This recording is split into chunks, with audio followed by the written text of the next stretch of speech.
follow-ups from our panelists or something entirely new. Without further hesitation, ladies and gentlemen, please put your hands together and help me welcome tonight's panelists, Kyle Kulinski, Lahren, Chen, and Tomi Lahren. Come on out.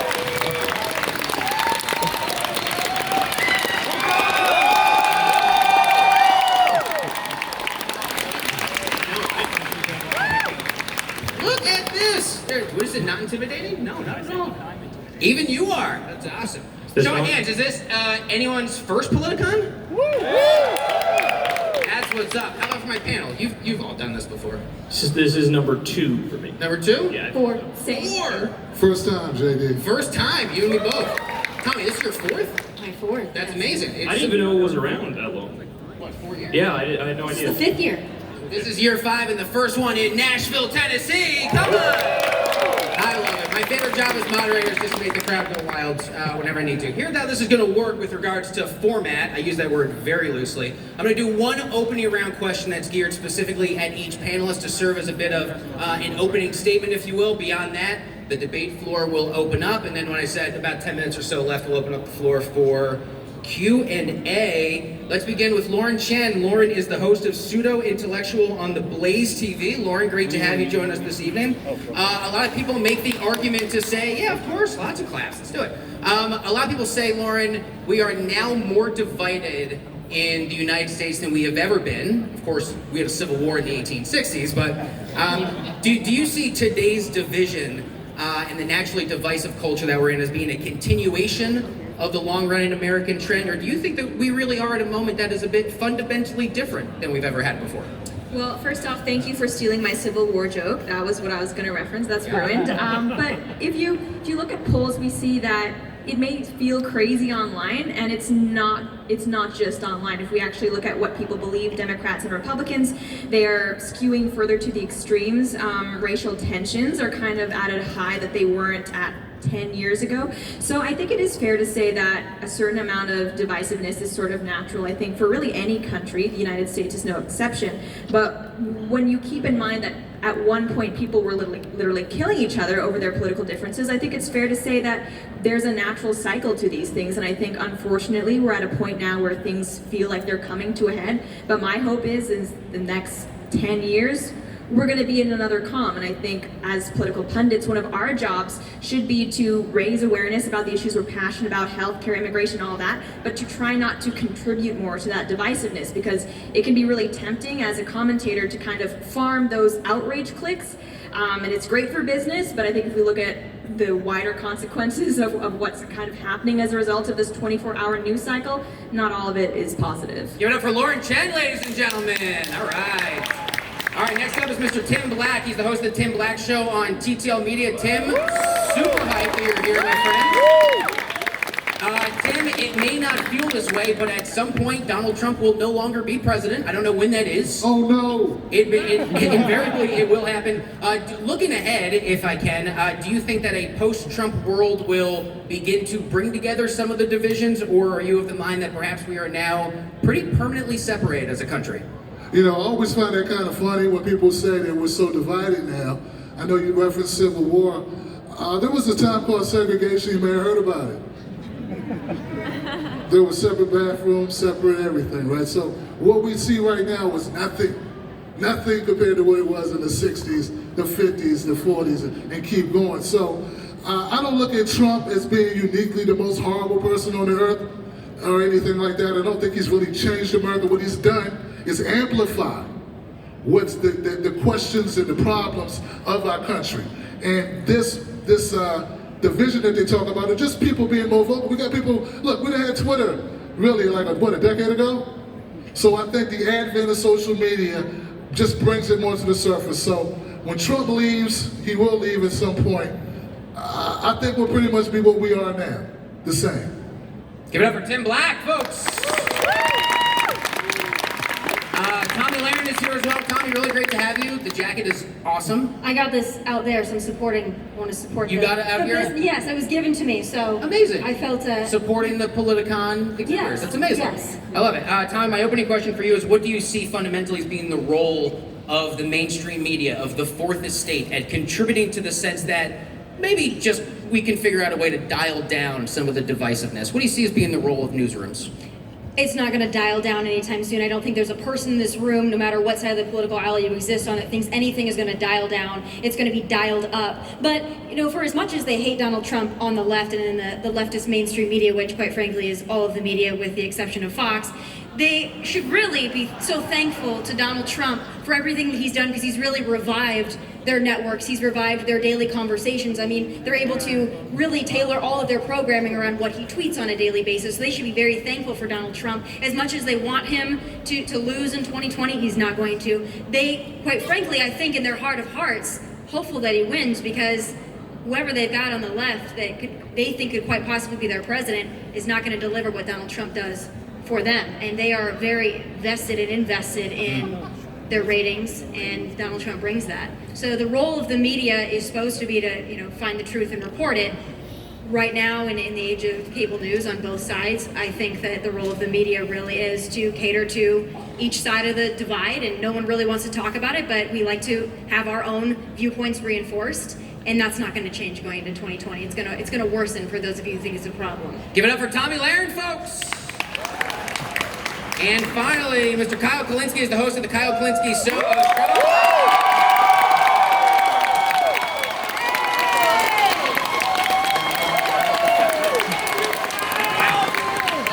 Kyle is also a co-founder, of course, of the Justice Democrats, and we're going to be touching on many things. I feel like this is a hometown. Are you from Nashville? No, this is I was like, I didn't say anything down here yet. to support you. This is great. You guys are setting the bar too high. I can't hit this. This is just. So here's my opening question for Kyle, because I feel like for so long we've had this conversation. It's been framed fundamentally as the right versus the left. But what we have watched increasingly is, for instance, we'll get to this a bit more later on, you have a group like the House Freedom Caucus on the right, which now alleges other Republicans are not conservative enough. You have a group like the Justice Democrats that has argued Democratic Party as a whole is not progressive enough.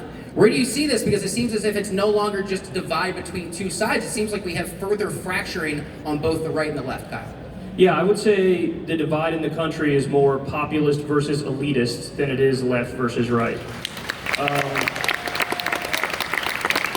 And that is why you saw, for example, Donald Trump run in 2016, and he actually outflanked Hillary on her left on many issues. He did that when it came to intervention. He did that when it came to trade policy. I mean, he was the one who was going all over Michigan talking about how terrible NAFTA was, and now we need to get rid of these trade deals and bring the jobs back. And similarly, you see the rise of Bernie Sanders on the left. And, Bernie Sanders is basically what the Democrats should have been all along. Because there's an old line from Howard Dean in 2004 when he ran, before he turned crazy. And he said, I'm from the Democratic wing of the Democratic Party. And that's what Bernie represents. It's this, bringing back of this FDR vision where you actually believe in something. You look at somebody like Mayor Pete, you look at somebody like Amy Klobuchar, and they spend all their time telling you what they're against. But Bernie comes out there and he'll be crystal clear. I want Medicare for all, I want free college, I want a living wage, I want to end the wars, I want a Green New Deal. And so basically you have moneyed interests and you have populists on the left and populists on the right who are basically ascendant at the moment, because what we all know is that at the end of the day, the corrupt elite and the establishment have screwed us all. And so you're either going to go right and take it down or go left and take it down, but it's coming down, that's for sure. Give it up for Kyle Kulinski. All right, I want that same level of enthusiasm for every panelist that's up here. No, okay, here's what I want to go to. When we talk about the overall divisiveness in division, there is, on both sides, kind of what a lot of people call the alternative reality silos. And what I chalk that up to be is in order to back up your own existing confirmation bias, you can go home after work. And if you are a conservative, you could just tap into news that just confirms what you want to hear, and the same on the left. And that is absolutely true. So an open question here for all panelists. Do you see that process, that reality getting better, improving on behalf of the good faith nature for the whole country? Or is the alternative reality silos just going to continue to fracture us more and more, open to anyone? Well, I think nobody likes the establishment media. I think that they're a house of cards. I do. I mean, honestly, let's all keep it real here. The ones with the best ratings, it's Fox News. And Fox News has gotten closer to the populist rhetoric than MSNBC. I mean, MSNBC nobody hates MSNBC more than the actual left base. All you have. MSNBC is a network that solely exists to cater to Neera Tanden and Hillary Clinton, and that's it. But that's where I think there's a role of new media, and that role of new media is to not really give people what they want to hear, but give people the truth, and give people the truth in a more unfiltered format where you're getting our thoughts and you're not getting the thoughts of the thing that we think we're supposed to say to keep our butt in the seat on TV. If that makes sense. I'd like to follow up on that too, because we actually have a moment of agreement on that. I do think that new media is important, but I also think that even in establishment media, even in cable news, and in news in general, I think it's refreshing when you have people like everyone on the stage who says, I believe this, I'm not trying to be neutral, I'm not sitting on television like Anderson Cooper pretending that I'm neutral and unbiased straight down the middle. I respect people that say, this is what I believe, love it or hate it, you know where I stand. And I think that that is what social media has allowed even the cable news networks to kind of re-solidify is, we have news, we have opinion, but if you're an opinionist and that's what you do, you're a commentator, just be honest about that. I think that that level of authenticity is just respected by both the left and the right, and I'm happy to see that coming into 2020 Sure. even more. Lauren? Well, I'm obviously part of new media. I think new media and independent media is so important, but I think we should acknowledge that because we're so upfront with our biases and we often are pushing a specific agenda, it can lead to a sort of an echo chamber forming for those who support us, right? Because if you're subscribed to, let's say, a bunch of left or right-wing YouTubers, it'd be great if you took the time to choose and balance, but the likelihood is that happening is not the best. So I think what we're finding among those who are politically engaged is that there is an increasing, I guess, polarization, but I think we all need to remember this may be hard for people in this room who are obviously passionate about politics, but most people are not this engaged, they're not this invested. So for those people who are still depending on the mainstream media, I think we need to make more of an effort about reaching those people with new information, new ideas, because for a lot of the times it can feel like we're just preaching to the choir, to the already established when, we have these, I don't know, sometimes I feel like when I actually talk to my friends who aren't on Twitter that they don't know anything I'm talking about because we're so in our political echo chambers. We forget that, oh yeah, regular people don't do this for a living. They have a 9 to 5. They watch, I don't know what TV shows are on that aren't political shows anymore, but I think we need to do a better job at communicating to regular people. Yeah. Tim, you want to pop in? Go ahead. Yeah, I'd like to pop in. I can't believe we're talking about corporate media as if it's, for the people at all. Because corporate media is for the advertisers. So if you're gonna have a conversation about media, you gotta have it about independent media.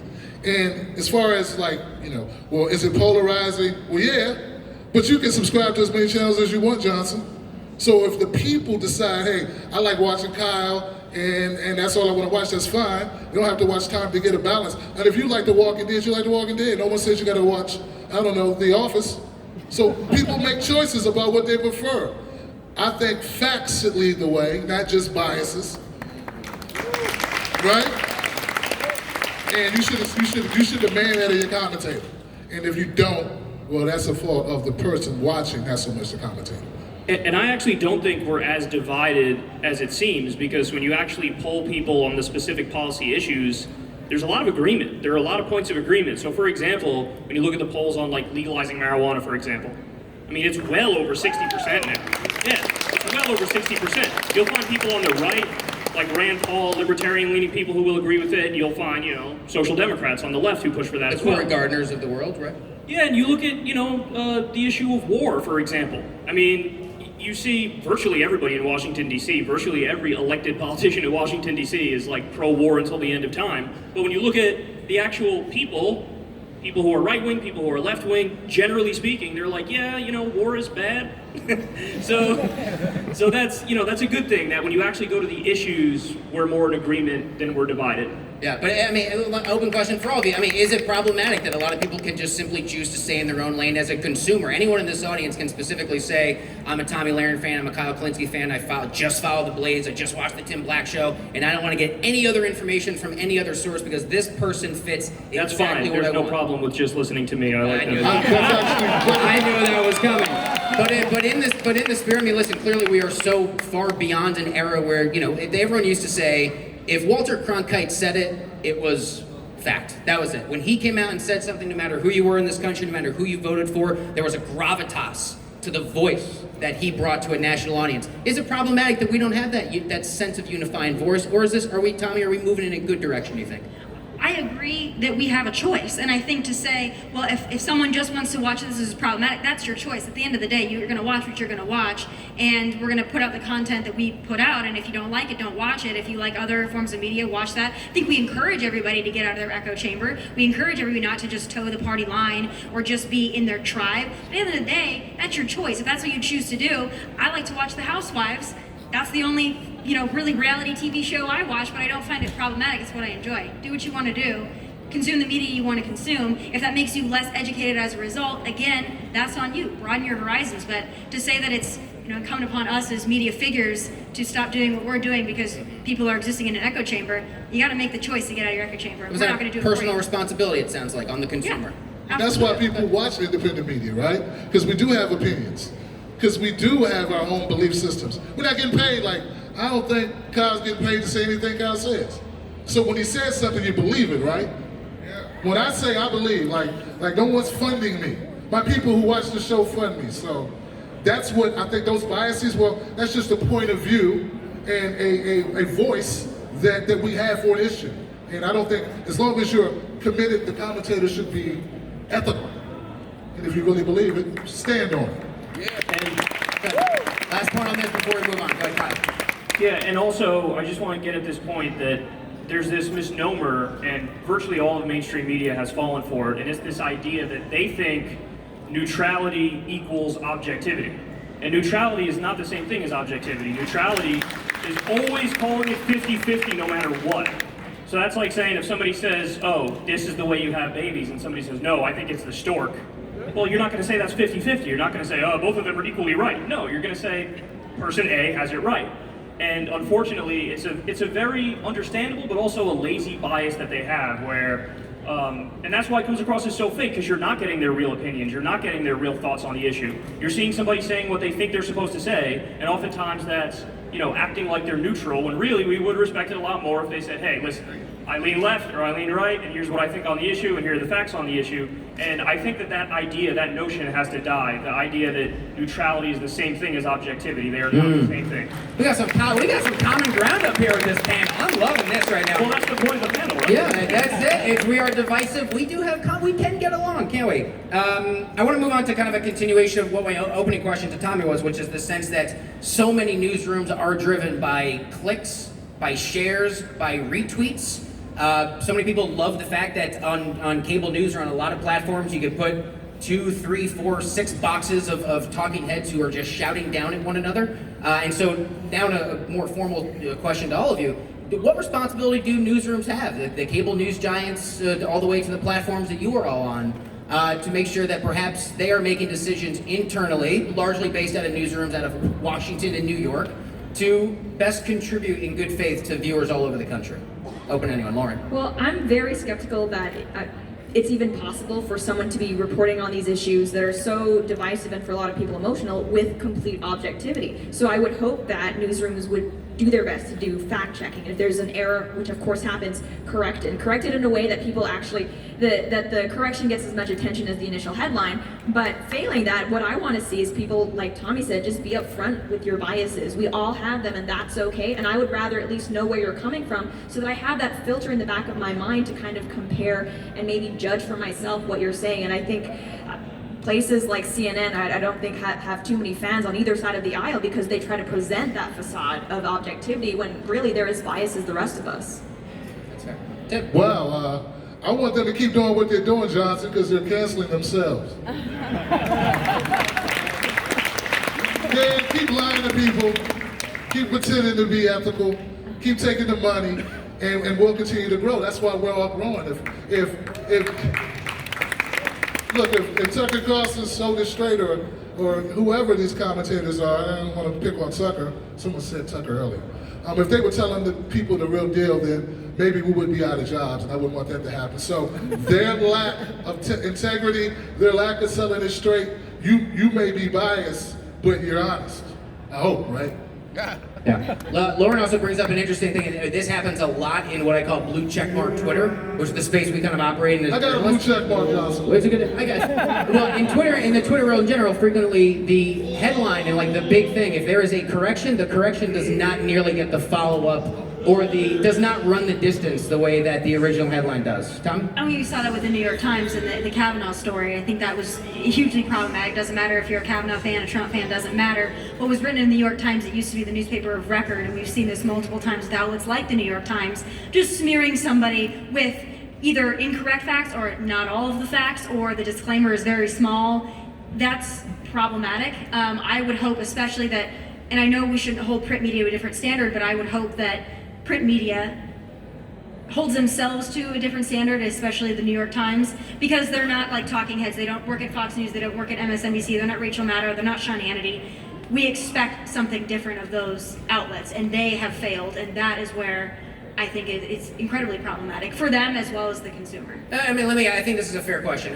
When I've worked other newsroom jobs before Cheddar, and I can personally attest to the fact that, for instance, if you are watching a Fox News, a CNN, MSNBC, whatever, a clip, an exchange, where there is an explosion, there is an outburst from someone, those clips go viral because consumers want to see them. It becomes a ravenous cycle of people saying, "Did you see?" I'm just picking a famous example from a few years ago. Lauren Duca and Tucker Carlson rip each other apart, and that's the thing. So, I mean, is it a tough position for newsrooms who are understandably in a business? It's a profit business for everyone to a large degree.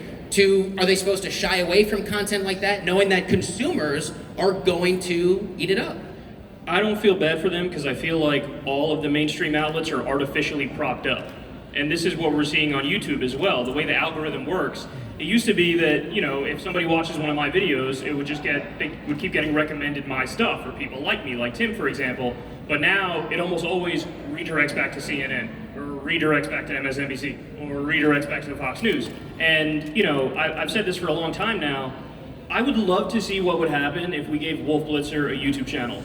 And say, okay, man, we'll give you 2 years. Let's see how well you do. He would have 14 subscribers, and all the comments would be like, you know, like his daughter saying, "Good job, Dad," and stuff like that. And yeah, so I feel like there's a little bit of a bias. You know, they're artificially propped up, and even from big tech.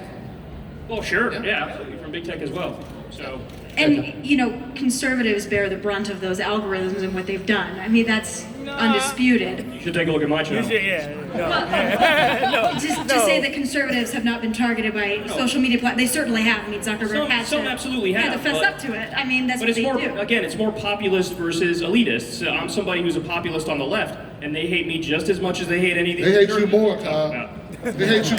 But that's an interesting point. I'm sure what Tommy's largely backing, and correct me if I'm wrong, is what we hear frequently from conservatives, which is to say, hey, you may be targeted for not being popular, but you're not being targeted nearly as much as conservative voices. Is that correct? My problem with that narrative is it's partisan for no reason. Like, you could, yes, I can acknowledge to you that there are some people on the right who have been unfairly targeted. Oftentimes there's begging of like Twitter to deplatform different conservatives for their beliefs. But the funny thing is, whenever something happens to a conservative, I'm always there to say, hey, I think that's messed up. When something happens to me, crickets. They don't have anything to say. Because I'm on the left, so they go, oh, he's my enemy. If something happens to him, fine. I don't care if something happens to Kyle because he called me out last week on something else. And I'm not even so much speaking to people like us that have a platform. I'm more talking about the average American who's engaging it in social media, the conservatives obviously are at a disadvantage. So I'm not even trying to make it partisan. We have platforms. You and I can both say if we are treated unfairly or the algorithm screws us over, we have the platform to come out and say, I've been banned, I've been this, I've been that, and it can get attention. The average conservative out there doesn't really have that, and those algorithms do work to their disadvantage more so than it does a more progressive or liberal voice. It's not to be partisan, it's just the way that it is. Sure. Lauren? Well, I mean, coming from a YouTube background like Kyle, I think you and I know more about the YouTube algorithm than anyone would ever want to, just because we have to. And I mean, I think you're exactly on the money. It's not just right versus left, it's establishment versus anti-establishment. Right now, conservatives are not part of the Silicon Valley establishment, but you know what? Neither are people like Tulsi Gabbard, who's actually having to sue Google because they've been sabotaging her campaign, not letting her run ads. It's not acceptable. And I think if there's one thing we should all hopefully agree on is that kind of that kind of I'm hesitant to use the word censorship because it's so loaded, but I guess that kind of backhanded manipulation of things like search results and even recommendations, like that's not good for the political discourse. We don't want people like Mark Zuckerberg or whoever it is running YouTube deciding what people see and don't see. Yeah, I got to move on here to the next thing. Go ahead, real quick. Okay, all right, let's come on. I do want to get into a little bit of issue-focused thing, and let's begin with, I don't know if any of you heard there's an impeachment inquiry. Did any of you hear that? Really? That's a big thing. Right now, NBC News had a new poll this last week. 49% of Americans are in favor of impeaching the president. 49% of Americans are against impeaching the president. That is a remarkable divide that we are at right now. And so an open question to all of you. When this happens, whatever happens that we are all going to watch in terrific fashion in the coming months and years, how much worse is the state of our national discourse going to get? How much worse can this division get, specifically framed around the impeachment conversation? Tommy? Well, as far as how much worse it's going to get if Trump is reelected, which I'm confident he will be in 2020, I think it gets much worse. I think the tantrums that we saw in 2016 are going to worsen, and as far as our political discourse, it's going to get worse. They will never stop investigating this president. They will never stop trying to impeach this president. They went right from Russia to Ukraine. I mean, it's going to be back to back to back. At some point, the American people are just going to be fed up with it. If they reelect this president and nullifying those people's votes, I think it's going to really weigh on the public. Mm-hmm. Can I ask you, how are you so sure he's going to get reelected? I watch the Democratic debates, and I don't even think that you can say, maybe you can. Democrats are meeting privately saying, what the hell are we going to do? I mean, when you've got Hillary Clinton saying, shit, maybe I have a chance, you know it's bad. It's not good. You know he's really scared of Bernie Sanders. I'll tell you why. Want me to tell you why? So there was an article, little discussed article that came out about 2 months ago, and basically Trump is saying behind closed doors, like, you know, if there's one thing, it's really tough to run against abolishing debt, all the college debt, the medical debt. That's a tough one. People are underestimating this whole socialism thing. And there's a reason why Trump knows that. Again, because he ran as a populist in many respects. He ran outflanking Hillary on the left on many issues. Because he's not dumb. A guy like Mitt Romney goes up there and he's like, yeah, I think war is good. And I think that we should do more trade deals that outsource your jobs. And robot Mitt Romney just breaks down. Trump knows how to get a room to clap. He understands that. So he knows if he's on a debate stage with one Bernard Sanders and he keeps sticking to the issues and he keeps saying, I'm going to eliminate your debt. This guy's not going to eliminate your debt. I will. Medical debt, student loan debt, everything. I'll eliminate it. Well, that is a hard, I mean, what do you come back from How that are you with? gonna pay for Crazy. it? You're crazy, Bernie. How are you going to pay for it? That's how you come back. Well, it's easy because virtually every other developed country has everything Bernie Sanders is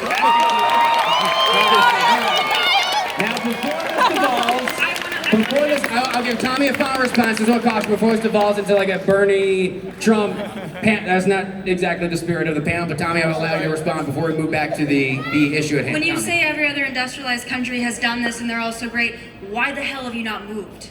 Because this is still the greatest nation on the face of the earth.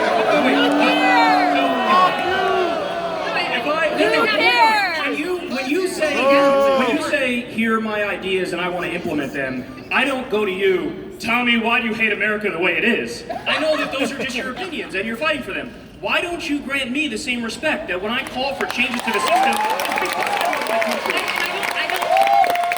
don't say that you don't get me wrong. you told me to leave. No, I'm saying, To be fair, she asked you I'm why saying didn't you leave. if other countries have done these things so well and they have a better system, you still live in the United States of America for a reason. I'm not saying that you don't Because have we were born there. the best. I love my country, don't get me I'm wrong. not saying you don't. We all love the United States of America, don't we? There we go. All right. There are things about this country I would not change. I love the fact that we have the First Amendment. The only reason I'm on this stage and I'm allowed to run my mouth with some of the things I say is because we have the First Amendment. So there are things about this country that are absolutely wonderful. There are also some things that are really terrible. And I think that dissent is the highest form of patriotism. And so if you want to fix your country, you propose ideas to fix it. All right, let's move on. I want to go to Tim and Lauren here because on this issue of impeachment, I couldn't help but notice there's an MLB umpire by the name of Rob Drake. If any of you heard about this week, it's one of the more extraordinary baseball non-World Series storylines. This is an umpire who works for Major League Baseball, has been covering it by all accounts, had a great career doing so, and recently tweeted, "I will be buying an AR-15 tomorrow because if you impeach my president this way, you will have another civil war. Hashtag MAGA 2020. The MLB is investigating. The tweet was taken down. There was a major mea culpa made by Major League Baseball. I mean, what does this tell you that the sense of the impeachment conversation could potentially continue to grow in far more ugly ways than we've already seen the last month and a few days? To Tim or Lauren down there. Lauren, one minute. Well, you go first. Bullshit. Which part? Man, if you're such an idiot that you're going to go out and buy an AR-15 because Trump lost an election or he's getting impeached. First of all, the people that lose because of the impeachment proceedings are everyone in this room. Because we're not talking about real things that affect real lives. We're sitting about talking about Trump, what he did in an email, or what he said on the phone in Ukraine. It was the perfect phone call, Tim. I don't know what you're talking about. It was the most unbelievable phone call. And that to me is the division, is the fact that they're making Trump the story every day, all day. Not talking about poverty, education, opiate addiction, incarceration, all the other shit, climate change. So when Tommy said, hey, she watched the debates, I'll give you that. You should have focused on climate change, mass incarceration, and other real things. They did. But at the end of the day, it's not going to be impeachment that destroys us. It's going to be the conversation about impeachment. Because they ain't impeaching him. Let's keep it 100. Do you say they are or they're not? They're not going to. The Senate's not going to go along with it. It's just an exercise of futility, just like the damn Russia investigation. Come on, man. Well, there is a How many people care about it? there is a I mean, if the House moves, adjudicating in the Senate is a whole different story. You don't think even the House of Representatives will move forward on any articles? The House could. The House Yeah, could. the House You're could right about the because Senate. You're talking about the I'm high saying- chamber, but yeah, I don't think at the end of the day Trump is gonna. The way you get him out is at the ballot box. Anything else is a crock of shit. We need to get away from that. Lauren, do you agree with that? Yeah, I absolutely agree with that. They've actually, both Republicans and Democrats have done polling about the issue of impeachment. Impeachment is great because it gets out those hate voters. If you hate the Democrats and they're impeaching, then as a Republican, you want to say, I'm going to fight these people. I want to get them out. It's the same thing with if you're a Democrat and you want to kind of rally up the people who want impeachment, then this is a great way to get those voters out. But if you're actually someone who cares about the issues, this is bad. You shouldn't be voting for someone just because they hate or love Trump. You should be voting for them because they care about the issues you care about. And this is just a way to, like, I guess, wrangle the narrative in a way that's really easy to feed people. You can get to toe the party line. You don't have to think about policy at all. But you're right, the voters end up losing. and let's be clear. I mean, back in Washington D.C., both parties. You hear a Nancy Pelosi press conference. You hear Donald Trump talking with reporters. You know, they basically sit there and say, despite impeachment, we are committed to lowering the cost of prescription drugs. We are committed to taking the next step on criminal justice. That both parties are talking about doing the same non-impeachment things. It's just really a question of, are you really going to get anything done in this climate while there is an official impeachment inquiry? Tommy, you're shaking your head no. No, I think we're all in agreement on that, which is fantastic. I think this is all a distraction from the issues, whether you want to fix them a Bernie Sanders way or a Donald Trump way. It's a distraction. It's a disservice to the American people who, no matter what side of the party aisle that they sit or that they believe, are just worried about paying the mortgage and sending their kids to college and all the kitchen table issues. It's a distraction. It's a disservice. And both parties are doing it to us. And it would have been great after Russia if we could have moved on. But that's not where we are. I'm curious. Can I do this with the audience? Who is not in favor of impeaching Donald Trump? Show of hands. If you do not think impeachment is the right thing. And I'm assuming everyone else. And how about who is in favor of impeaching Donald Trump? Okay. That's pretty even. That was pretty split. Yeah. Let me just say, I agree with everything that's been said on impeachment so far. I think it's just a fact that it's going to die in the Senate, even if it gets through the House. You're just not going to get 20 Republicans. You're not. That's mission impossible. And leave it to the Democrats to go into a battle that they 100% know they're going to lose. Like, it's just so silly. But I will also say, though, because I think this is an important point to add on top of it, that doesn't mean that he hasn't actually done stuff that's impeachable, because I think, of course, he has. And I can go into specifics if you want. I mean, the emoluments clause is a thing. It basically says the president can't be corrupt, and when you're president and you have a hotel in Washington D.C. and then the Saudis come and drop you $300,000 and then you give them a multi-billion-dollar weapons deal, yeah, that shouldn't be allowed. Jimmy Carter had to sell his peanut farm, and that wasn't anywhere near as bad as this is. So I will say that while I agree it's not going to go anywhere, I understand and I sympathize with the argument that people have where they say, hey, on principle, we have to do something here because we can't just let them get away with all this stuff. All right, I'm going to leave it there. I want to move on now and talk about this reality that happens in a lot of really contentious, controversial issues, which is fundamentally both sides not even having the same conversation. And the example that comes to mind for me was a recent trip I took to Colfax, Iowa in Jasper County. This is a county that voted twice for Obama that then flipped to Donald Trump. And it was a conversation I had at a bar filled with Trump supporters about the kneeling protests in the NFL. You have a lot of so-called coastal elites or liberals who say this is fundamentally a conversation about protesting systemic law enforcement and police acts that disproportionately discriminate against people of color. And you go to a place like Colfax, Iowa, and people don't even invoke the law enforcement part of this. They say, no. Our issue with this is all about the flag. They say, I served under that flag. My brother came home in a casket draped in that flag. And what I realized in this aha moment for myself was, man, this is a national conversation we are all having, and yet somehow this side of the aisle is talking about it in this term, and they're not even having the same conversation. And you're all shaking your head yes with a sense of agreement, which is good in and of itself. And so an open question is, what do we do about these really, whether they're social or political dialogues that happen in this country, to make sure that we can get back to a baseline of established facts, to at least have the same conversation. We can disagree, but how do we at least have the same conversation about some of these things? Get off Twitter. Twitter is a place where intellectual arguments go to die, because you just mentioned the flag thing. I'm on Twitter sometimes, and it's right, people are talking past each other. And I love Twitter. Spicy, great content, but the thing is, when you only have, 280 characters to express yourself, it makes it really hard. So there are so many people out there who saw Colin Kaepernick's protest and say, yeah, he's disrespecting the flag. There are so many people who saw how conservatives were reacting to the protest and say that's because they don't care about police brutality. And you're right, we're talking past each other. So I would like for people to have more of these conversations in real life, long form, with their friends and family, rather than just yelling at strangers on the internet. Yeah. Stop having people like Tomi Lahren make it about Colin Kaepernick's background, not about police brutality. We're sitting up here right now talking about, independent media has a responsibility. Tommy, you talked about Colin Kaepernick personally, about him making money, and you took the total focus off. So if you're gonna do shit like that, own it. It's not making philosophical. I promise you, I 100% own everything I said about Colin Kaepernick. About Colin Kaepernick, that's part of the reason why you're here. It's because you gaslight on issues and never talk about real issues. Now, I'm not saying that this is what you're doing. Just to clarify, we are going to avoid anything that gets ugly, too personal. But since Tommy was directly invoked, Tommy, if you would like to respond, you're more than welcome. I think that's just an example of what we're talking about. I have an opinion on something because it differs from his, then I'm gaslighting and I'm riling up my base. Then why don't you leave the country?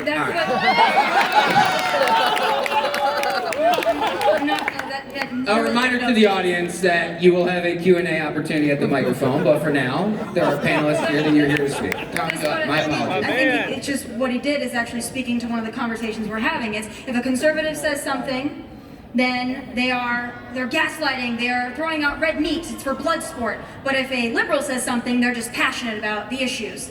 So again, it's being dismissive, and I'm not saying that we don't do it to each other, because we do it to each other. I'm not saying that I have not been guilty of that, but I'm saying it happens to conservatives. If we're passionate about something, it's, well, that's because you're a racist, that's because you're playing to your base, you're riling people up. But why is it a liberal gets a pass every turn? Let me just say, there's an issue I agree with you on.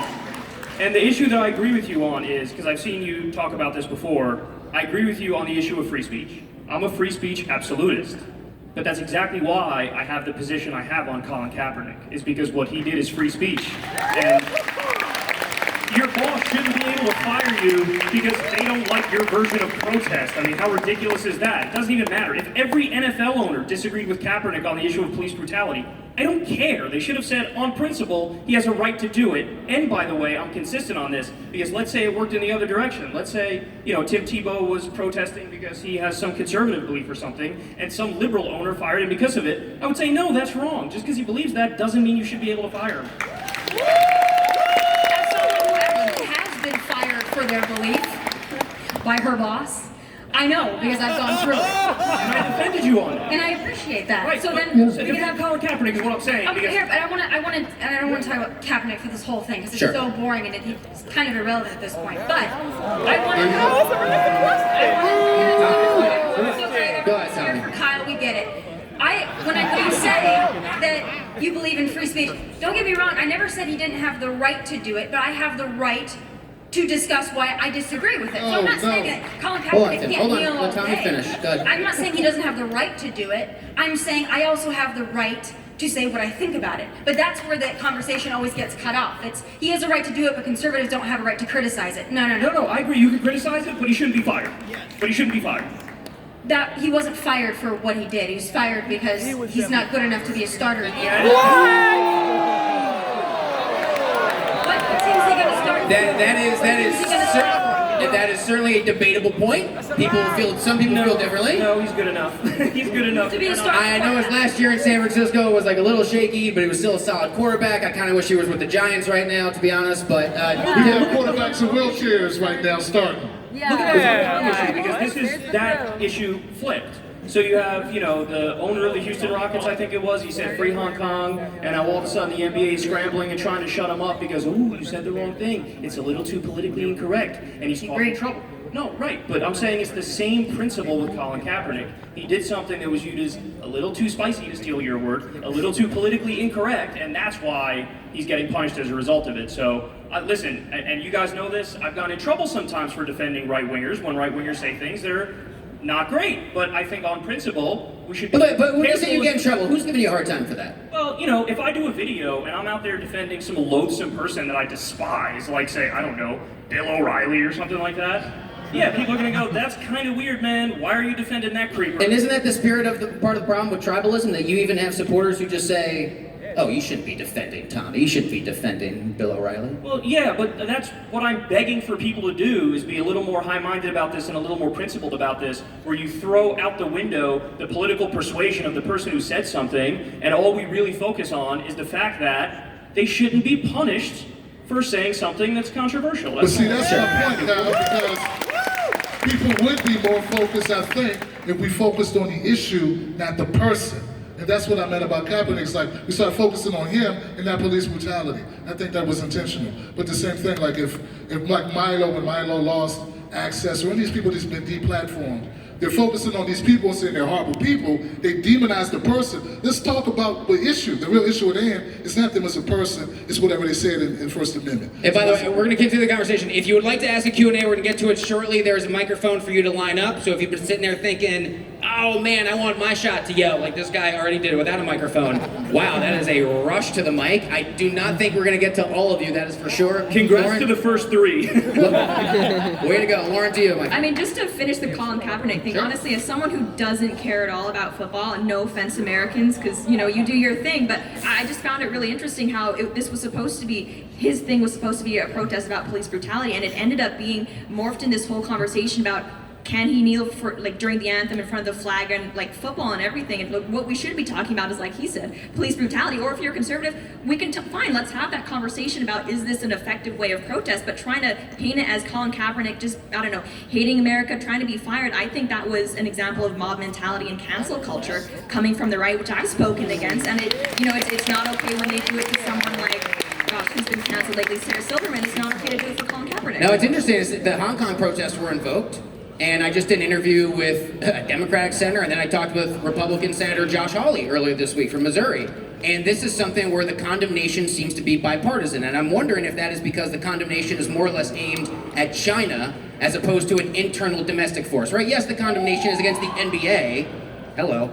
Against the NBA, but it really, right, what we are expressing our angst against is Beijing policies on cracking down on free speech. And this seems to be an issue where, remarkably, I walk the hallways of the U.S. Capitol, and I see someone with a D next to his or her name and someone with an R next to his or her name, and they're both giving me the same answers, which is to say the people and the rights of Hong Kong deserve to be protected, and we don't oftentimes hear that sort of agreement. Yeah, but the NBA is kowtowing.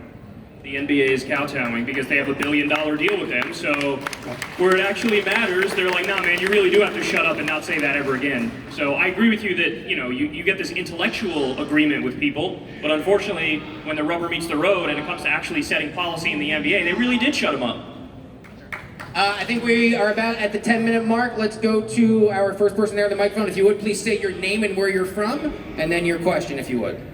Hi, my name is Priya and I'm from California, and I know that there's a lot of things that we disagree on, but one thing I hope that we all agree on is whistleblower protection. Woo! And I'm actually facing I'm actually facing 8 felony charges for exposing criminal animal cruelty and rescuing animals from a massive factory farm. And you can find more information on righttorescue.com. But my question is, do you think that criminal prosecutions are an appropriate response to whistleblowers who are exposing animal cruelty inside of these places which are basically kept hidden in the dark from the public? Well, whistleblower protections in themselves have gotten some bipartisan support against the president. Kyle, you think you're going to answer? Go ahead. Yeah, I mean, I would free you, free Snowden, free Assange, free Manning. I almost said freeze Manning, that would have been awkward. Free Manning. So yeah, no, I agree 100%. We have to protect whistleblowers. And unfortunately, this is one of those issues where, you know, when people become president or when they actually get power, all of a sudden they flip. And I think that's because of the power of the deep state, the FBI, the NSA, the CIA. They put too much pressure on people who would otherwise believe the right thing and do the right thing. Do one more answer on this if anyone has. I agree 100% completely. Yeah, they should have never made whistleblowing anything equivalent to spying and snag. You're not selling to some foreign country something. You're informing the public. It's a service. You're a hero. Thank you. Thank you for your question. Thank you very much. Really appreciate it. Next up, I'm in. All right. Hi, I'm Jack. I'm here from Nashville. Kyle, Tim, I got to meet you both earlier. That was awesome. Tommy, I came to the debate you did with Anna Kasparian earlier today, and while I agree with Anna on pretty much all the issues that were discussed, there was something you said at the end that I wanted to ask you about, and this question is for all of you guys. So one of the things you said was, look, Anna, I may disagree with you on the issues, but at the end of the day, I don't have bad blood for you, and I'm going to defend you if someone says, like, oh, you know, you're a... not going to say what you said, but the basic point is, how can we discuss our different visions for the country without resorting to hatred for the other person or saying the other person is un-American? Great question. No, and I meant what I said to Anna, and we had a great conversation after as well. I have always tried to separate the person from the politics. I can disagree with your politics, I can disagree with the way you express them, but I think that people exist outside of the political realm, and I actually agree that on Twitter it doesn't make it seem that way, social media it doesn't seem that way, cable news it doesn't seem that way. But at the end of the day, if nobody on the stage is able to check out from politics and just go out on Broadway and have fun tonight, I feel sorry for that person, because you need to be able to shut it off. And I think that's what we should be able to do and be better at. And most of us are, quite frankly. Everyone likes to see the blood sport of us fighting up here. I'm sure that's why you're all here. But at the end of the day, we can all walk off stage, and I don't think anybody's gonna hate the other or really have a bad thing to say about them as a person. I would hope not. That's not true. I can't stand Kyle. You can't stand who? Kyle. Oh. I can't stand me either. It's okay. I feel like this whole audience would vehemently disagree. Next up, please, my friend. Hi, my name is Sam and I'm from California. My question is for Kyle. Hi. So the mainstream media, as we all know and you've talked about on your show, is extremely biased against Bernie Sanders as they were in 2016. And in the 2016 election, they were also biased against Trump, big time. So should Bernie Sanders become the Democratic nominee, how do you think the mainstream media is going to go about this as far as allocation, coverage allocation, and smears? That's a great question, and I think people will be shocked because, for the most part, they will still be anti-Bernie. Yep. And you're going to be amazed by it, but that's what's going to happen. And unfortunately, you'll see some characters like, I would predict Morning Joe, for example, supports Trump, because Donnie Deutsch actually said as much recently on Morning Joe. He said, yeah, you know, I'd rather vote for Trump than Bernie. So my friend Michael Brooks always says, capital breaks fascist. So and that's scary because, you know, Bernie's just a mild social democrat. I mean, he's maligned as being like a hardcore socialist and like Maduro or whatever nonsense. He really is only talking about Swedish-style politics, but Capital will fight tooth and nail to make sure that guy doesn't get elected, that's for sure. All right, let's move on. My man in the hat. Hello, my name's Tomas. I'm from Los Angeles. This is for you, Kyle. You call for socialist policies within our democratic republic. Social democracy, not socialism. Go on. Yet you denounce the centralized power of multinational corporations. How can the average American trust an increase in centralized government when centralized corporations cannot be trusted? The problem is not the centralization of power, the problem is the nature of the power. If you give centralized power to the people, that's fundamentally different than giving it to 6 assholes who are in a back room smoking a cigar. Look, man, all I'm calling for is to give the people exactly what they want. You know, you look at the polls and it's 70% believe in Medicare for all, even 52% of Republicans believe in Medicare for all, 80% want a living wage, over 60% want to legalize marijuana. I'm just calling to give power back to the people, that's it. I do just want to say something because I'm Canadian and Canada is always a country that's brought up as, you know, this example of things like Medicare for all or free tuition and things like that. I just want to say that Canada's healthcare system is actually run provincially, so it's not a federal system. Just want to put that out there because it would be something more like what Mitt Romney, if you are in favor of doing it, the Canadian me says, do it on the state level. That's a multi-payer system. I would do that as a compromise in a second. The thing that I care most about is that it's funded via tax dollars, full stop. If you want to break it down to the local level or the state level, that's fine with me, but... Well, I think even a lot of conservatives I've talked to that about healthcare, they do say if California wants that, that's fine, but trying to implement it on a federal level, I think, is what's making things a lot harder than it needs to be in the healthcare conversation. It would be much easier to bring it back to the states. Yeah, shout out to states' rights. All right, my man, here's the mic. Okay, this is for everyone. We talked earlier about each political party like fracturing. Do you guys believe that after the next election, they would actually split up into multiple parties, or they're going to maintain and stay together? I don't think that'll happen. I don't think they'll allow it to happen.